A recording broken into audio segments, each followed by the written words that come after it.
Very very important. So exam అనేది screening test అంటున్నాం, mains లెవెల్లో ఎగ్జామ్ ఉంటుంది అని అంటున్నాం. మరి ఎలా ఉండబోతుంది అని అంటే ఇక్కడ చూడండి, నోటిఫికేషన్ నెంబర్ ఇచ్చారు, scheme and syllabus for recruitment for the post of junior assistant cum computer అసిస్టెంట్కి సంబంధించి revenue department bachelor degree standard ఉన్నటువంటి వారికి ఎగ్జామ్ అని చెప్పేసి అంటున్నారు. ఫస్ట్ గ్రూప్ 4 స్క్రీనింగ్ టెస్ట్ ఇక్కడ మీరు చూడొచ్చు, ఏమంటున్నాం గ్రూప్ 4 స్క్రీనింగ్ టెస్ట్ అని చెప్పేసి అంటున్నాం. ఆబ్జెక్టివ్ టైప్ అండి, మల్టిపుల్ చాయిస్ క్వశ్చన్స్, ఓకేనా. So section A and section B అని చెప్పేసి రెండు విధాలుగా ఇస్తున్నారు. సెక్షన్ ఏ వచ్చేసరికి మీకు general studies and mental ability గురించి ఇవ్వడం జరుగుతూ ఉంది. క్వశ్చన్స్ ఎన్ని ఉంటాయంటే 100 ఉంటాయి, డ్యూరేషన్ ఆఫ్ మినిట్స్ 100 ఉంటాయి, అంటే ఎవ్రీ క్వశ్చన్కి 1 మార్క్ ఉంటుంది. అలా మీకు మొత్తం 100 మార్కులు ఉంటాయి. ఇది సెక్షన్ ఏకి సంబంధించి నేను చెప్తుంది. అందులో 100 మార్కులు ఉంటాయి, 100 క్వశ్చన్స్ ఉంటాయి, 100 నిమిషాలు ఉంటాయి, ఓకేనా, రైట్. ఇక దీని తర్వాత సెక్షన్ బి వచ్చి జనరల్ ఇంగ్లీష్ ఉంటుంది, జనరల్ తెలుగు ఉంటుంది. ఇది ఎస్ఎస్సి స్టాండర్డ్ వరకే అడుగుతున్నాము అని చెప్పేసి అంటున్నారు. సో ఈ జనరల్ తెలుగు జనరల్ ఇంగ్లీష్కి సంబంధించి 25 మార్కులు 25 మార్కుల చొప్పున డివైడ్ చేయడం జరుగుతుంది. ఓవరాల్గా 50 మార్క్స్కి ఉంటుంది. సో 50 మార్క్స్కి 50 మినిట్స్, అలాగే 50 మార్క్స్ 50 క్వశ్చన్స్ 50 మినిట్స్, ఓకే. మొత్తం టోటల్గా 150 మార్క్స్కి మీరు స్క్రీనింగ్ టెస్ట్ అనేది రాయబోతా ఉన్నారు ఈ గ్రూప్ 4కి సంబంధించినటువంటి ఎగ్జామినేషన్ కోసం, ఓకే, రైట్. ఇక దీని తర్వాత మనకు మళ్ళీ మెయిన్ ఎగ్జామ్ ఉంది కదా. సో మరి మెయిన్ ఎగ్జామ్కి సంబంధించి ఎలా ఉండబోతుంది అని అంటే ఒకసారి చూసుకోండి. మెయిన్ ఎగ్జామ్కి సంబంధించినటువంటి వివరాలను కూడా నేను మీకు చెప్పే ప్రయత్నం చేస్తాను. సో మెయిన్ ఎగ్జామ్స్ ఆబ్జెక్టివ్ టైప్లోనే ఉండబోతుంది. మనకు స్క్రీనింగ్ టెస్ట్ ఆబ్జెక్టివ్ టైప్లోనే ఉంటుంది, అలాగే మెయిన్ ఎగ్జామ్స్ కూడా ఆబ్జెక్టివ్ టైప్లోనే ఉంటుంది, అవునా. సో ఇప్పుడు ఏమంటున్నాము అని అంటే గ్రూప్ 4 మెయిన్ ఎగ్జామినేషన్ ఇక్కడ చాలా క్లియర్గా చూడొచ్చు, ఆబ్జెక్టివ్ టైప్. సో మీరు భయపడిన అవసరం లేదు, డిస్క్రిప్టివ్ ఏం లేదు, మల్టిపుల్ చాయిస్ క్వశ్చన్స్ బేస్డ్గా ఈ ఎగ్జామ్ ఉండబోతుంది. సో అదే చాలా tough. Paper 1 paper 2 general studies, paper 1 general studies and mental ability అని చెప్పేసి అడుగుతున్నారు. 150 మార్కులకి మెయిన్ ఎగ్జామ్ ఫస్ట్ పేపర్ 1 ఉంటుంది. స్క్రీనింగ్ టెస్ట్ వచ్చి పేపర్ 1, అందులో సెక్షన్ 1 సెక్షన్ 2 అని ఇచ్చారు. కానీ ఇక్కడ మెయిన్ ఎగ్జామ్ వచ్చేసరికి 2 ఎగ్జామ్స్ ఉండబోతున్నాయి. పేపర్ 1 ఉంటుంది, పేపర్ 2 ఉంటుంది. పేపర్ 1 వచ్చి జనరల్ స్టడీస్ మెంటల్ ఎబిలిటీ అంటున్నారు. 150 క్వశ్చన్స్ ఉంటాయి, 150 నిమిషాలు ఉంటాయి, 150 మార్క్స్ ఉంటాయి, ఓకే, రైట్. ఇక పేపర్ 2కి వచ్చి చూడండి, general English and general Telugu గురించి అడగడం జరుగుతూ ఉంది. 75 మార్కుల చొప్పున ఇవి ఉంటాయి. 75 మార్కులేమో ఇంగ్లీష్ ఉంటుంది, 75 మార్కులేమో తెలుగు ఉంటుంది. సో ఇది ఎస్ఎస్సి స్టాండర్డ్లో ఉండబోతుంది. సో దీనికి 150 మార్కులు, 150 క్వశ్చన్స్, 150 మినిట్స్, 150 మార్క్స్. సో ఓవరాల్గా 300 మార్క్స్కి ఎగ్జామ్ అనేది ఉంటుంది.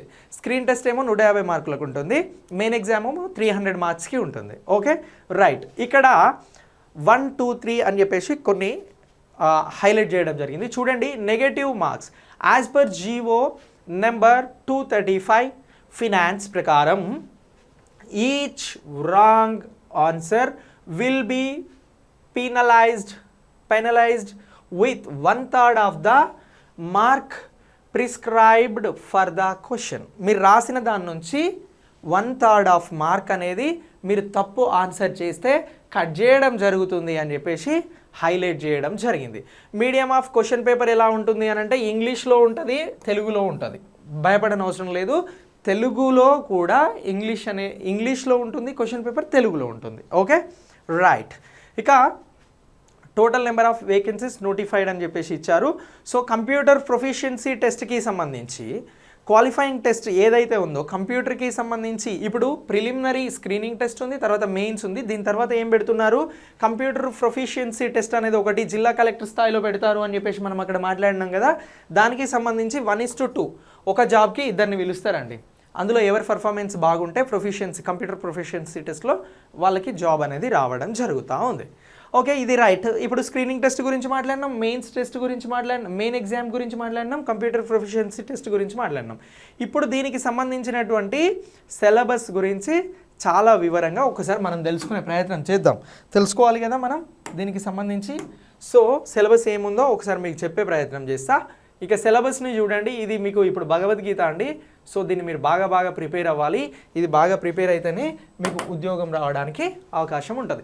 Syllabus for the screening test ఏమంటున్నారు అని అంటే section A general studies and mental ability అని చెప్పేసి అడగడం జరిగింది. సో దీని ప్రకారం జనరల్ స్టడీస్ అండ్ మెంటల్ ఎబిలిటీకి సంబంధించి events of national and international importance అని చెప్పేసి అడుగుతూ ఉన్నారు. కరెంట్ అఫైర్స్ని అడుగుతూ ఉన్నారు. మీకు ఐకాన్ ఇండియా ఎక్స్క్లూజివ్గా ఈ కోర్సుకి సంబంధించి అతి తక్కువతో ఆన్లైన్ క్లాసెస్ని అందించబోతుంది. ఈ ఆన్లైన్ క్లాసెస్ మీరు ఐకాన్ ఇండియా దగ్గర నుంచి తీసుకోవడానికి 100% అవకాశం ఉంది. యాజ్ పర్ సిలబస్ ప్రకారం ఏదైతే సిలబస్ ఉందో ఈ సిలబస్ని బేస్ చేసుకొని మీకు క్లాసులు అనేవి అందించబడతాయి. Okay right. General studies and mental ఎబిలిటీకి సంబంధించి events of national and international importance అని అంటున్నాం. దీనిని ఏమంటున్నాము అని అంటే అంతర్జాతీయ జాతీయ కరెంట్ అఫైర్స్ అని చెప్పేసి అంటా ఉన్నాం. తర్వాత ఈ కరెంట్ అఫైర్స్లో ఇంటర్నేషనల్ అండ్ నేషనల్స్కి సంబంధించి రీజనల్కి సంబంధించినటువంటి అంశాలను గురించి అడుగుతూ ఉన్నారు. ఇక general science and it applications to be day to day life, contemporary developments in science and technology and information టెక్నాలజీకి సంబంధించి సైన్స్ అండ్ ఇన్ఫర్మేషనల్ టెక్నాలజీకి సంబంధించినటువంటి అంశాలను గురించి అడుగుతున్నారు. సైన్స్ అంటే కరోనా, వ్యాక్సిన్లు, అలాగే ఇతర ఎక్విప్మెంట్ కనుక్కోవడం, ఐటీకి సంబంధించినటువంటి డెవలప్మెంట్స్, వీటన్నింటిని గురించి ఇక్కడ చదవాల్సి ఉంటుంది. తర్వాత socio economic and political history of modern India with emphasis on Andhra Pradesh. Socio ఎకనామిక్కి సంబంధించినటువంటి అంశాలతో పాటు మోడర్న్ హిస్టరీ అంశాల్లో అందులో ఏపీకి ప్రాధాన్యత ముఖ్యమైన ఏపీకి రిలేటెడ్గా ఉన్నటువంటి ముఖ్యమైన అంశాలను గురించి కూడా ఇక్కడ అడగడం జరుగుతూ ఉంది. ఓకే, ఇక తర్వాత Indian polity and governance, constitutions issues, public policies, అలాగే reforms and e governance initiatives with specific references in Andhra Pradesh అని చెప్పేసి అడుగుతూ ఉన్నారు. ఇక ఆ తర్వాత economic development India since independence with emphasis and Andhra Pradesh. Economic development ఎలా ఉంది ఇండియాకి సంబంధించి, అలాగే ఇండిపెండెన్స్ నుంచి ఆంధ్రప్రదేశ్లో ఉన్నటువంటి ముఖ్యమైన ఎకనామిక్ గ్రోత్స్ గురించి కూడా అడగబోతా ఉన్నారు. ఇక physical geography, Indian sub continent and Andhra Pradesh గురించి అడగబోతున్నారు. జాగ్రఫీకి సంబంధించి, భూగోళ శాస్త్రానికి సంబంధించి. ఆ తర్వాత డిజాస్టర్ మేనేజ్మెంట్, విపత్తు నిర్వహణకి సంబంధించి అడుగుతున్నారు. ఇక ఆ తర్వాత సస్టైనబుల్ డెవలప్మెంట్ గురించి, ఎన్విరాన్మెంటల్ ప్రొటెక్షన్ గురించి అడగడం జరుగుతూ ఉంది. Logical reasoning, analytical ability and data interpretation, data analysis, వీటన్నింటినీ గురించి కూడా ఈ ఎగ్జామ్లో చాలా క్లియర్గా అడగబోతూ ఉన్నారు. సో మీరు ఇవంతా కూడా చదువుకొని సిద్ధంగా ఉండాలి. ఇక ఆ తర్వాత లాస్ట్ పాయింట్ వచ్చి ఏంటి అని అంటే బైఫర్కేషన్ గురించి కూడా ఇక్కడ మిమ్మల్ని అడగబోతూ ఉన్నారు. Andhra Pradesh bifurcation, economic and social, cultural, political and legal implications and problems అని చెప్పేసి గుర్తుంచుకోండి. Okay right. ఇక దీని తర్వాత నెక్స్ట్ ఉన్నటువంటిది ఏంటి అని అంటే జనరల్ ఇంగ్లీష్ అండ్ తెలుగుకి సంబంధించి ఎస్ఎస్సి స్టాండర్డ్ అన్నాం కదా.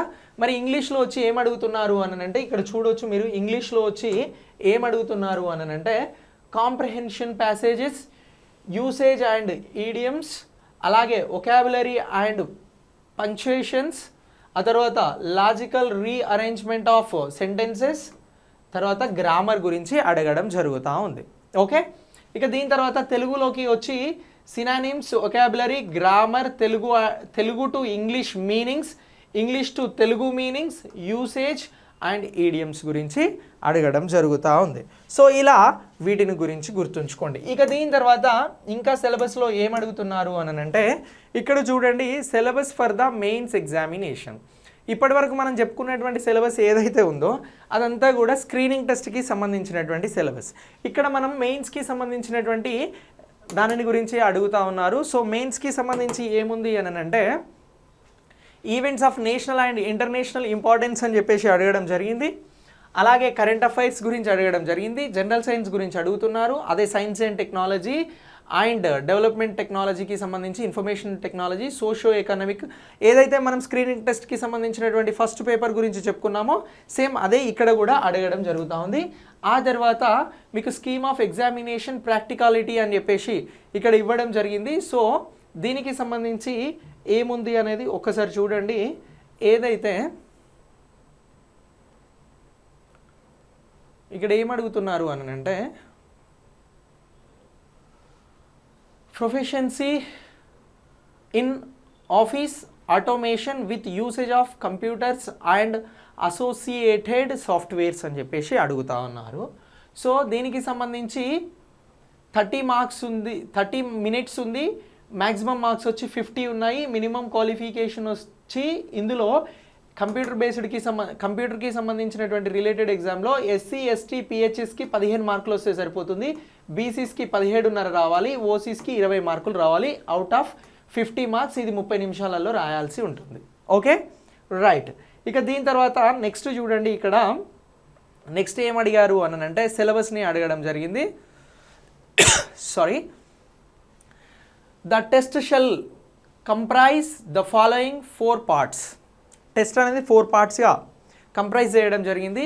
పార్ట్ ఏ వచ్చి టైపింగ్ ఏ లెటర్. కంప్యూటర్ మీద మీరు వర్క్ చేయాల్సి ఉంటుంది, కంప్యూటర్ అసిస్టెంట్ కాబట్టి కంప్యూటర్ బేస్డ్గా వర్క్ చేయాల్సి ఉంటుంది కాబట్టి so name of the question to be answered అని చెప్పేసి మొత్తం 4 పార్ట్స్ని ఇవ్వడం జరిగింది.